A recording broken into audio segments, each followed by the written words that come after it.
নমস্কার সকলকে। যে জন্য আজকে ভিডিওটা করা সেটা হচ্ছে আমার সত্যি ঘটে যাওয়া ফ্লিপকার্টের একটি স্ক্যামের সম্পর্কে আপনাদের অবগত করতে চাই। তো রিসেন্টলি আমি ফ্লিপকার্ট থেকে এই যখন সেল চলছিল, তো তখন সম্ভবত 11 তারিখ আমি একটা এসির অর্ডার প্লেস করি। এটা হচ্ছে প্যানাসোনিকের ডেটন 5 স্টার 2026 মডেল।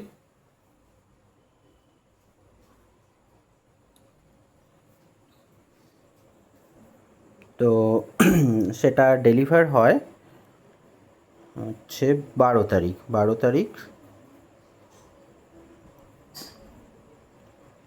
12 তারিখ ডেলিভার হয় এবং 13 তারিখ ইনস্টলেশনের জন্য শিডিউল দেয়। কিন্তু দুর্ভাগ্যবশত আমরা যে সময় অর্ডারটা প্লেস করা হয়, তো সেই সময় আমরা বাইরে ছিলাম, আমরা একটু বেড়াতে গিয়েছিলাম। তো সেখান থেকেই বাইরে থাকা অবস্থাতেই আমরা অর্ডারটা তখন প্লেস করি। কিন্তু জেনারেলি আর একটু দেরি হয় ডেলিভারি করতে, কিন্তু এত তাড়াতাড়ি ডেলিভারি হয়ে যাবে বুঝিনি। এবার সেই ক্ষেত্রে মানে অর্ডারটা নেওয়ার মতো সেরকম বাড়িতে কেউ ছিল না। এটা আমি আমার শ্বশুরবাড়ির জন্য শ্বশুরবাড়ির অ্যাড্রেসে অর্ডার করেছিলাম। তো সেখানে আমার শুধুমাত্র শ্বশুরমশাই ছিলেন, যিনি 67 বছর বয়স। এবার অর্ডারটা দিয়ে চলে যায়, তারপরে আমরা আর খুলেও দেখিনি সেটা। কিন্তু তারপরে 14 তারিখ যখন ইনস্টলেশনের জন্য আসে টেকনিশিয়ানরা, সেটাকে ওপেন করে দেখে তারা দেখে বেশ কিছু পার্ট মিসিং। যেমন এই যে ইনডোর ইউনিটটা যেখানে দেওয়ালে হ্যাং হয়, সেখানে একটা মেটাল প্লেট থাকে, সেই মেটাল প্লেটটাই নেই যা দিয়ে এসিটা ঝোলানো হবে।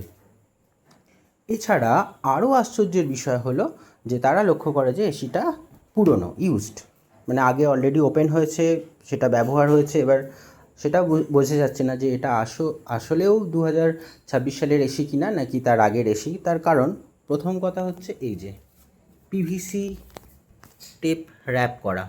একটা নতুন এসিতে এটা থাকার কথা না। যখন এসি ইনস্টলেশন করা হয় তখনই এই র্যাপিংগুলো করা হয়, এবং এই র্যাপিং করার জন্য যারা ইনস্টল করে তারা কিন্তু এক্সট্রা চার্জ নেয়। শুধু এটুকু নয়, আরও পুরো পাইপটাই র্যাপিং হয়। এছাড়া এই যে জলের পাইপটা, এতে অলরেডি বোঝাই যাচ্ছে যে ব্যবহার করা হয়েছে, ধুলো লেগে রয়েছে। এছাড়া এই যে ইনডোর ইউনিটের কপার পাইপগুলো, এইগুলো প্লাস্টিকের ক্যাপ দিয়ে এয়ারটাইট করা থাকে, ভেতরে নাইট্রোজেন ভরা থাকে। নর্মাল এয়ারে যাতে কোনো ক্ষতি না হয় সেই জন্য নাইট্রোজেন ভরা থাকে। ইনস্টলেশন করার সময় ভ্যাকিউম করে ওই গ্যাস পুরো বার করে নিয়ে তারপরে আউটডোর ইউনিটের সাথে কানেক্ট করার পর গ্যাসটাকে, ওই R32 গ্যাসটাকে রিলিজ করা হয়। তো এইটা মিসিং। এছাড়া যে ইনস্টলেশনের জন্য যে কানেক্টিং কপার পাইপটা দিয়েছে সেটার কালার আর এর কালার দেখলেই বোঝা যাচ্ছে যে এটা দীর্ঘদিন মানে বাতাসে এক্সপোজড হয়েছে। মানে কপার, একটা নতুন কপার যখন দীর্ঘদিন বাতাসের মধ্যে এক্সপোজড হয় তখন তার যেমন কালার চেঞ্জ হয়ে যায়, এটা স্পষ্ট বোঝা যাচ্ছে যে তার এর কালার চেঞ্জ হয়ে গেছে অনেক দিন, এবং তাতে নানা রকম হোয়াইট কাস্ট জমেছে। ফলে বোঝাই যাচ্ছে যে এই এসি দীর্ঘদিন ব্যবহার হয়েছে। এই যে মানে নতুন পাইপটাকে আপনাদের দেখালে বুঝতে পারতেন যে দুটোর কালারের কতটা ডিফারেন্স। এছাড়া এই যে এর ওপরেও ধুলো, কাদা, ধুলো, ময়লা জমে রয়েছে এই পিভিসি টেপটার ওপরে, মানে অনেক দিন ব্যবহার হয়েছে সেটা স্পষ্ট বোঝা যাচ্ছে। তারপরে আরেকটা মজার জিনিস হলো এই যে স্টিকারটা স্পষ্ট বোঝা যাচ্ছে যে এখানে অন্য একটা কোনো স্টিকার ছিল, সেই স্টিকার তোলা হয়েছে এবং পরবর্তী সময় এই স্টিকারটা চিপকানো হয়েছে। দুটো সাইজও এক নয়, এগিয়ে পিছিয়ে গেছে জিনিসটা। এছাড়াও আরও কিছু এসিতে স্ক্র্যাচেস রয়েছে, দাগ রয়েছে, সেগুলো হয়তো আলোর জন্য বুঝতে পারবেন না। একটা এসি মানে অনেক সময় কাপড় দিয়ে মোছামুছি করলে ধুলো থাকার জন্য যে মাইনর স্ক্র্যাচেস আসে সেইগুলো রয়েছে। মানে আমাদের বাড়িতে এসি অনেক সময় আমরা কাপড় দিয়ে মুছি, তো সেই সময় যে ধুলো পড়ে এবং সেই ধুলোর সাথে ঘষা লেগে একটা স্ক্র্যাচেস পড়ে। এছাড়াও আরও বেশ কিছু কালো দাগ রয়েছে, সেটা আমি এখন দেখাতে পারছি না। তারপরে আমরা এসব দেখার পর, এবং আমরা তো দেখি এসব বোঝার ক্ষমতা ছিল না, টেকনিশিয়ানরাই আমাদের ব্যাপারগুলো দেখায়, তারাই আমাদের নোটিশে আনে। তো তারপরে যখন আমরা এটা মিসিং অ্যাক্সেসরিজের জন্য রিটার্ন বা রিপ্লেস রিকোয়েস্ট লজ করি, তারপর থেকে নানাভাবে আমাদের ঘোরানো হচ্ছে। প্রথমে 24 ঘন্টা টাইম চাওয়া হলো, তারপরে সেই টাইম বেড়ে গিয়ে হলো 48 ঘন্টা, এবং তাদের একটাই যুক্তি, যেহেতু এটা ওপেন বক্স ডেলিভারি ছিল, তাই মানে সেটা আমাদেরই দায় যে আমরা কেন দেখে নিইনি।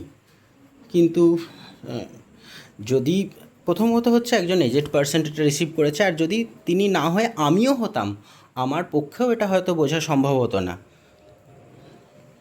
যে আমরা তো আর রোজ রোজ এসি বাড়িতে ইনস্টল করা হয় না যে এই সমস্ত ব্যাপারগুলোর সাথে অভ্যস্ত থাকবো। আর ওরা তো কোনো রকমে জাস্ট আমি শ্বশুরমশাইকে বলেছিলাম দেখে নেবেন যে কোথাও ভাঙাচোরা আছে কি না, তো ওরা দেখিয়েছে যে কোথাও ভাঙাচোরা নেই, কিন্তু তার মধ্যে কী কী অ্যাক্সেসরিজ থাকে, এত খুঁটিনাটি ব্যাপার তো ওইটুকু সময়ের মধ্যে দেখাও যায় না, ওরা কোনো রকমভাবে দিয়ে সেটাকে চলে যায়।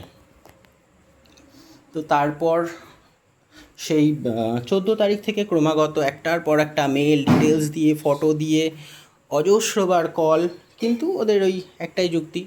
আর একটা বাহানা হচ্ছে আমাদের টাইম দিন, আমাদের টিমের ওপর কাজ করছে। জানি না, একটা অর্ডার প্লেস করলে তো সেটা 2 ঘন্টার মধ্যে কনফার্ম হয়ে যায়, কিন্তু যখন রিটার্ন বা রিপ্লেস মানে রিকোয়েস্ট করা হয় তখন সেটা করতে কীভাবে দিনের পর দিন সময় লেগে যায়।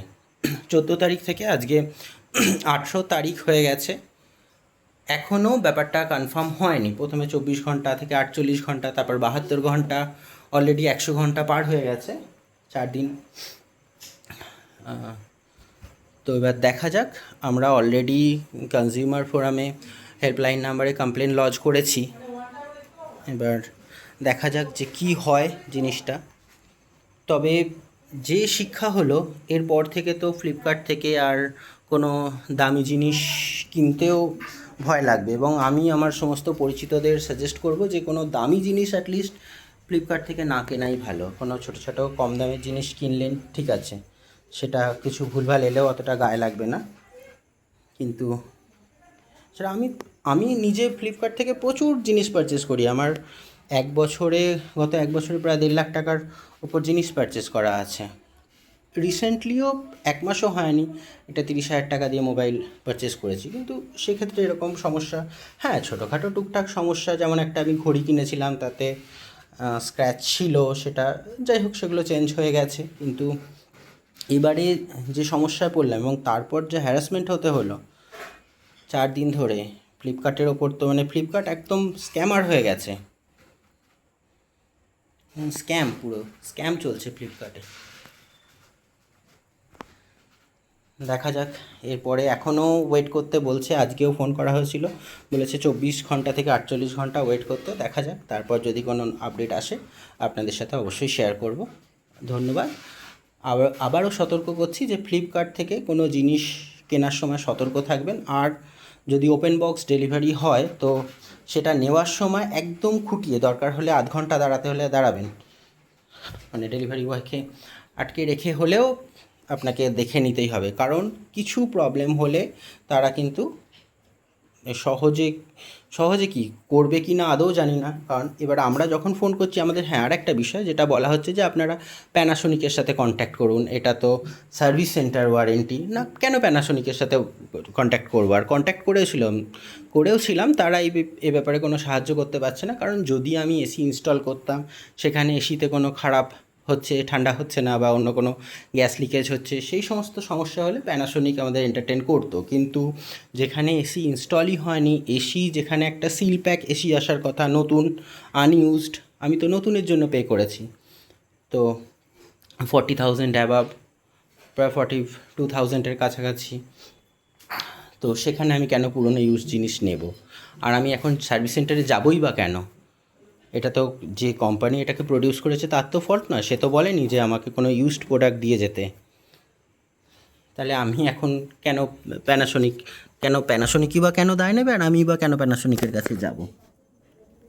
এই যে দেখতে পাচ্ছেন, এই আগে থেকে ধুলো ময়লা লাগা, এই সমস্ত ছবি দিয়ে মেল করে কমপ্লেন করা হয়েছে, তারপরেও এরা নানাভাবে যতটা পারছে এড়িয়ে যাওয়ার চেষ্টা করছে এবং জাস্ট টাইম বাই করে যাচ্ছে।